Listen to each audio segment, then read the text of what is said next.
what I wanted to say was that the point of putting up the evidence on the movements is not to disprove any diagnosis, not to use it to challenge the clinical findings of a treating doctor.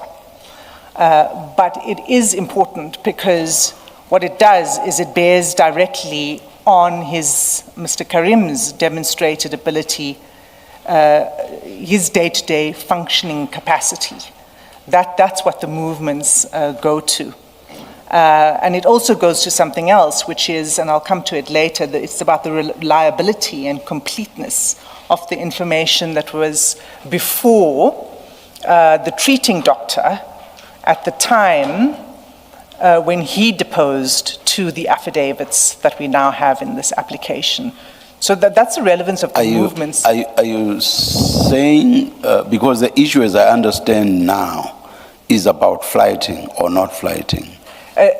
That's right. So, are you saying you require flighting for purposes of what you've just explained? No, Chair, it was just a preliminary point to explain why we go here at all, that it's not simply for the purpose of showing that Mr. Carrim was in fact in Durbanville on the 14th of July. It's not merely for that fact. It's more than that.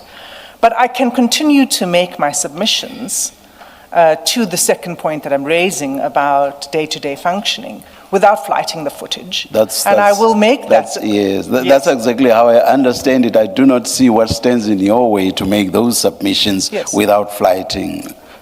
I simply do not understand. But as you say, you've just said now, you are able to make those submissions. So I'm perfectly, I don't need to rely on the footage in order to make those submissions. And because there's the admission by Mr. Carrim through the deponent, his wife, that he was indeed in Durbanville and at this particular shopping center, that he went to Woolworths and this other place. I can't pronounce that name starting with a K. With many vowels in it. Kauai. So I'm going to talk about that evidence, but I don't need to flight the actual CCTV. Thank you. So that takes care of Mr. Prem's, one of Mr. Prem's 2 points. I think both, because we also have no objection to the redactions. All right, thank you. There was, what was the third thing? Geolocations. Oh yeah, there was the issue about the geolocations. Oh yes. I think in the context of the sensitivity of what we're dealing with, and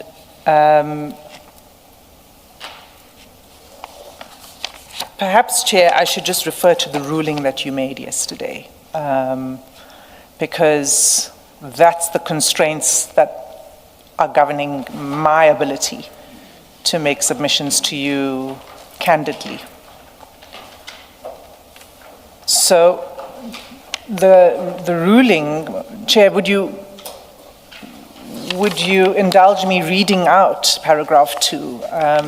Please. Because then it might help the public also understand why we're talking in this coded way. So paragraph 2.1 says the legal representatives of Mr. Carrim and the evidence leaders may not, during the hearing of the postponement application, mention Mr. Carrim's medical condition, the nature of the treatment he is receiving, the identity and nature of practice of the health professionals attending to Mr. Carrim in respect of the medical condition, and the medical facility where he is admitted. 2.2, publication or dissemination in any format of the information referred to in paragraph 2.1 is prohibited. 2.3, the legal representatives of Mr. Carrim and the evidence leaders may not, during the hearing of the postponement application, mention the names and residential and business addresses of Mr. Carrim's family members. That's the relevant part of the ruling. So, Chair, I am not going to flight the geolocation spreadsheets. They are in our papers. Everyone on Mr. Carrim's legal team side has seen it, the commissions have it. I don't think it's necessary to do that. I think if we were to do that, we would run into trouble. It's not possible to redact every single entry, and some entries are relevant to where perhaps Mr. Carrim's family members are. So we won't flight that either. So, Chair, and then consistent with this ruling, what I propose to do is, and I'm going to try to stick to a script a little bit, because when we are in open debate, then mistakes happen. With your approval, I intend to refer to the two doctors as Dr. Initial and Dr. Initial, to distinguish between the two. Would that be acceptable to the chair? Why not use the first doctor and second doctor? Okay. Okay. And you can simply say, for example, the first doctor being the one with the substantial reports that we have in front of us. And Okay. I'm not even sure who the second doctor is. Could I say our doctor, our expert, and their doctor? Good. Something like that. Okay. Thank you. All right. So I'll proceed in that fashion then. I think the next and the point, and it was the first point that was raised, substantive point that was raised by a learned friend, was that somehow we're not really opposing the evidence leaders, the postponement application, but and that we've conceded something. I'm not sure how that arises. The heart of our opposition as the evidence leaders is that the Commission should not grant a postponement without requiring an independent medical examination. That is the heart of the opposition by the evidence leaders to a postponement.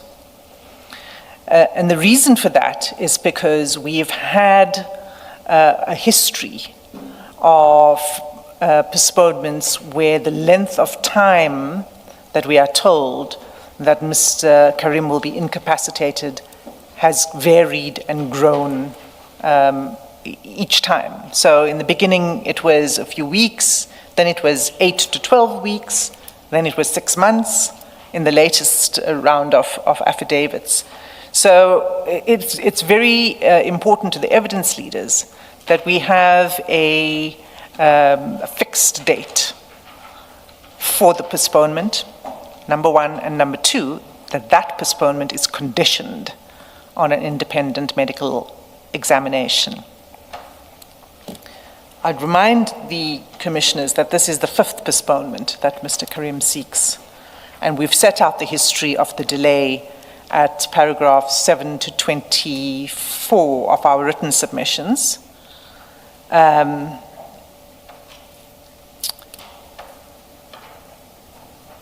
I'm just going to turn to those submissions. I don't need to go through the details. All I'll point out is that what one sees when one looks through the history of that correspondence and the postponements and the delays is that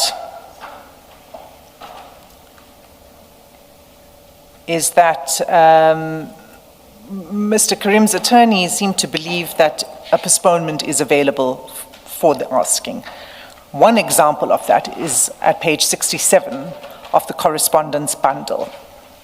If we could just look at page 67 of the correspondence bundle.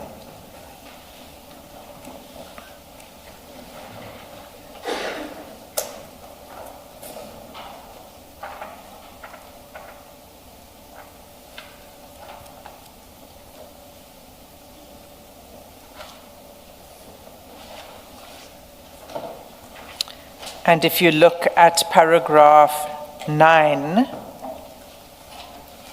This is a letter that was dated 13 May 2026 from Mr. Carrim's attorneys. If you look at paragraph 9, it was again in an attempt to get a postponement of the next hearing. And all we are told in paragraph 9 is we confirm that that we have now received the further medical report. This report is highly personal. Suffice to state that our client has been laid off for at least 8 to 12 weeks, and that was all. No medical certificate or report or note or anything accompanied this. It required requests from the attorneys for the Commission to obtain the necessary medical report to underpin the postponement request that was made. So that's the history that we're dealing with here, which is why the evidence leaders feel so strongly that getting finality and a specific date is so critical. We then come to the latest. I'd rather go to the most recent history on the postponements. The last postponement was to 15 July. Up until that point, all of the postponements were granted, were permitted, on the understanding by the Commission and the evidence leaders that Mr. Carrim was hospitalized and that his movement was restricted. That's what we were led to believe. It was only when there were the 2 whistleblower reports on the 14th of July that the issue of Mr. Carrim's movements were put into question. The evidence leaders then obtained the CCTV footage to corroborate what we'd been told by the by the whistleblowers. Mr. Carrim was then afforded the opportunity to bring a substantive application for the postponement. And in that application, an opportunity was provided to address the latest information regarding Mr. Carrim's movements around the Cape. And this is addressed in 2 affidavits. The one, as we've already been talking about, is by his second wife, and the second affidavit is by his doctor.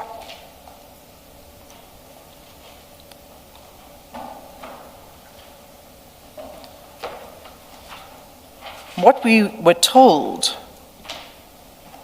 in those affidavits is important. Their accounts, and I'm not going to go into the detail, it's summarized at paragraphs 39 to 44 of Ms. Berger's answering affidavit.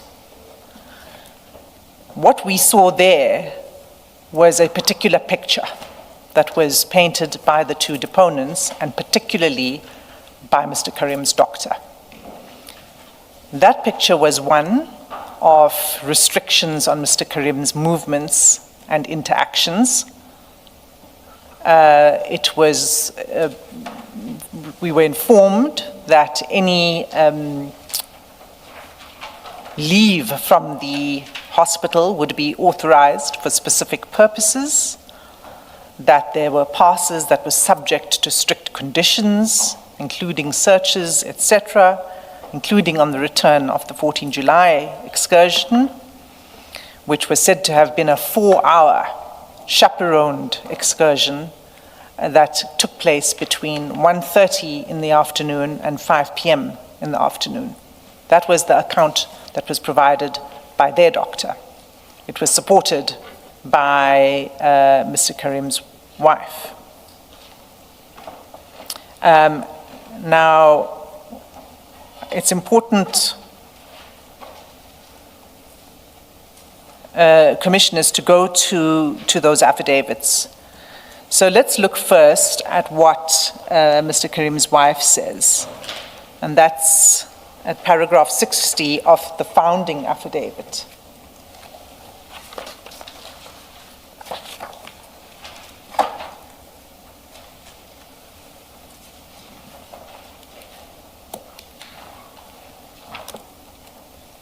If I could ask the commissioners to read paragraph 60 and its sub-paragraphs,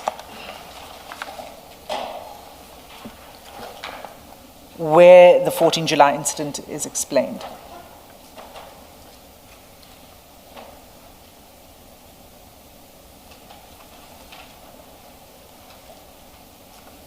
I'd like to place emphasis on 60.2, where it says, we departed the facility at 1:30. Then 60.3, and the description of the Kauai engagement. 60.4,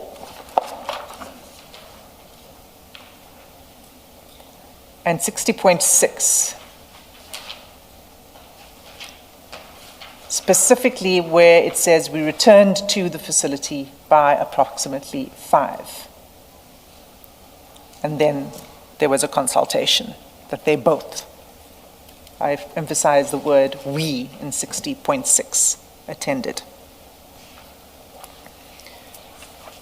In paragraph 73 of the same affidavit,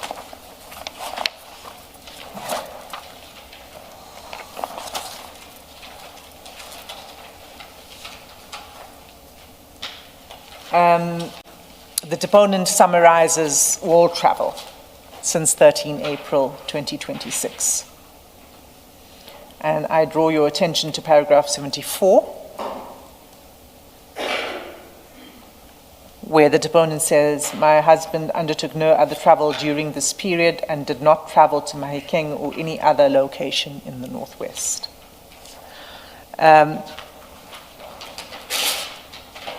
There's a second affidavit which I'm going to come to, in which a different picture is painted.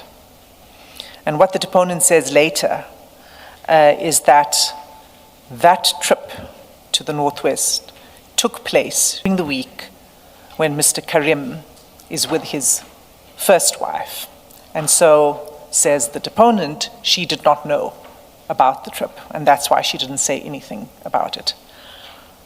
What my submission on that is that that's implausible when we have regard to her own evidence that she communicates regularly with the first wife, and you'll see that at paragraph 15 of this affidavit, of the founding affidavit. But what about the fact that she says this was the first wife's week, and that she might have missed this visit to Mafikeng or Mahikeng because of that fact? Yes. I'm saying it's not plausible because they communicate regularly. She explains in paragraph 15 that they communicate, she and the first wife, including Does that mean every and anything? No. Of necessity? No, Chair. So let me then go to paragraph 15. It's because what they communicate about is Mr. Carrim's well-being. Yes. And his health. Yes. And updates on. But as I understand it, it was Mr. Carrim who wanted to go there to see. Yes. Was it his daughter? I think to see. Yes. I have no objection. His daughter. Yes. Now, so it wasn't as if I'll be with our husband in Mahikeng, but I'm concerned about his health because the travel might do this and that to him. In which event, the first wife might have had to tell the second wife. Now, this is just a visit to the daughter, which was quite important to Mr. Carrim, because as I understood it, he had not seen her for. Sure, we don't even need to get into that. We don't take issue with his wanting to visit. But my point is, with nothing that has been suggested about his health and him going there, I do not see why it would have been necessary for the first wife to tell the second wife about the Mahikeng For this visit. return? For this reason, Chair, because there was a medical incident. Sorry? There was a medical incident. By the way, which resulted in his... In the second wife, accompanying in Mr. his Carrim. return. In his Correct. return. Okay. Correct. No, I get it. I'd forgotten about the sudden need for him to return. Yeah. That's right. And it was the deponent who took Mr. Carrim to the doctor and accompanied him and was with him during the consultation. And so that's why I say. So your point is it's unlikely that the second wife would have forgotten about this incident. It was specific. Yes. I'll tell you why. Yes, Because it wasn't a broad question, tell us about the movements. It was a specific question was asked about movements to the northwest, because that was something that became contentious. No, I get the point. Then we have the doctor's version on the 14th July in his first affidavit. And we'll find that at paragraph 45, and I think it's page 43. 43, thank you.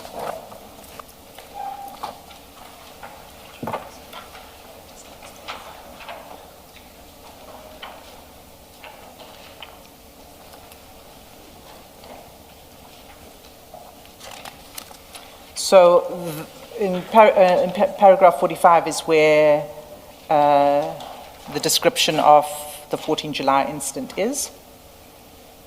And what's important here is the confirmation that it was 4 hours,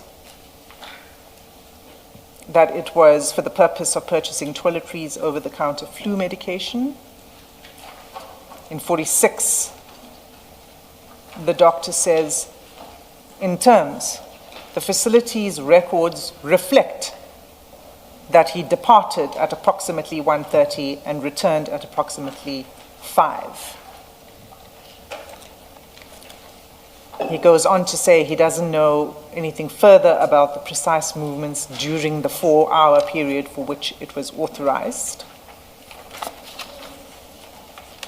And then says, but in any event, these kind of excursions are not unusual.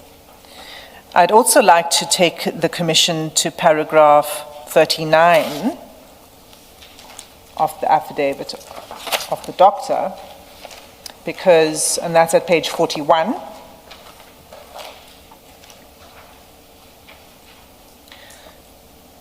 Here too, the doctor says, in terms,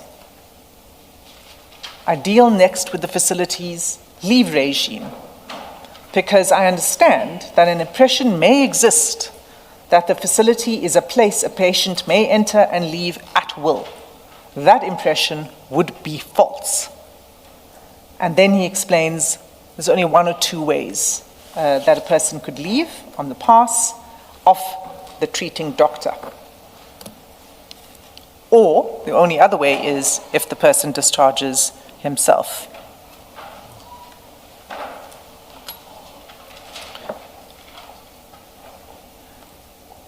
What happened next was that the evidence leaders obtained geolocation data.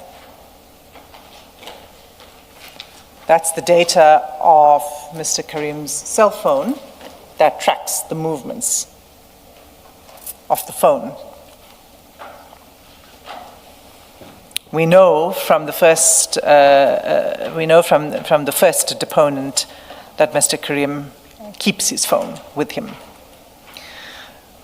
We presented that information to Mr. Carrim's legal representatives on the 17th of July. That then prompted 2 further affidavits. So, if I can just go to the first, it's the supporting founding affidavit.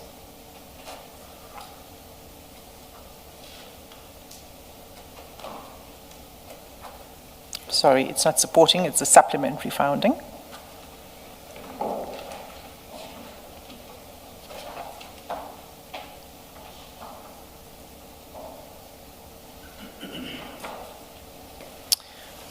What we see now, what page is it on? It's page 58. That's where it starts. You want to take us to which? To the paragraph. I'll do that, Chair. Oh, all right.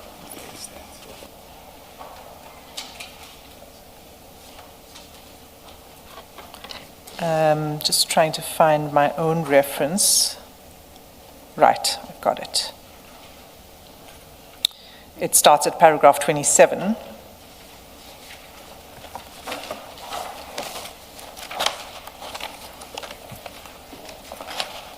Page 67.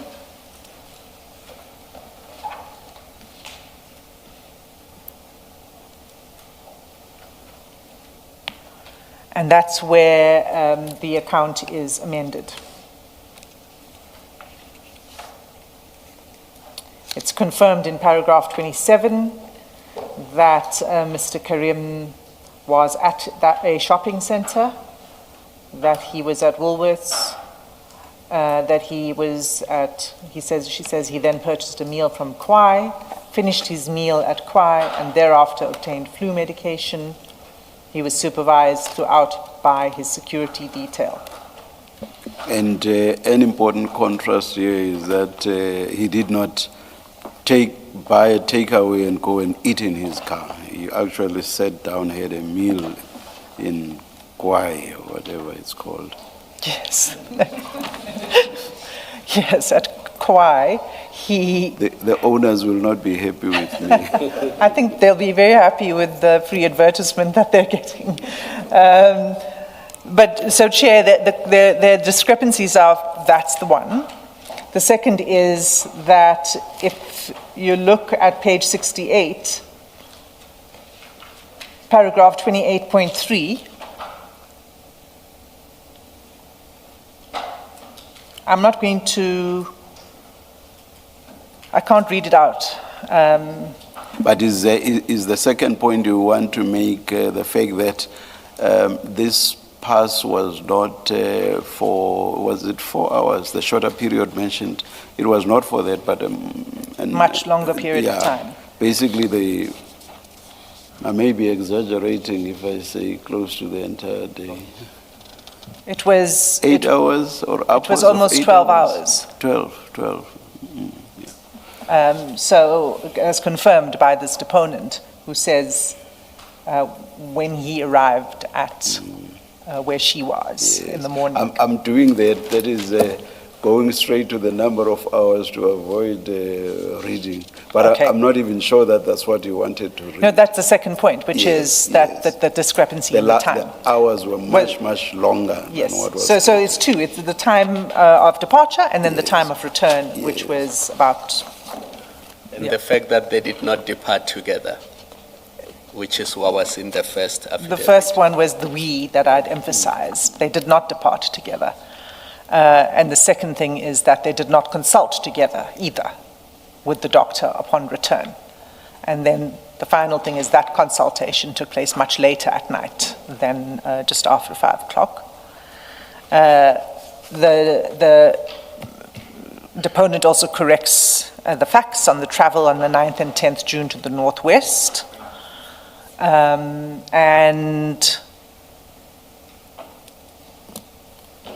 what, yes, those really are the main things that I wanted to make clear from the first deponent's affidavit.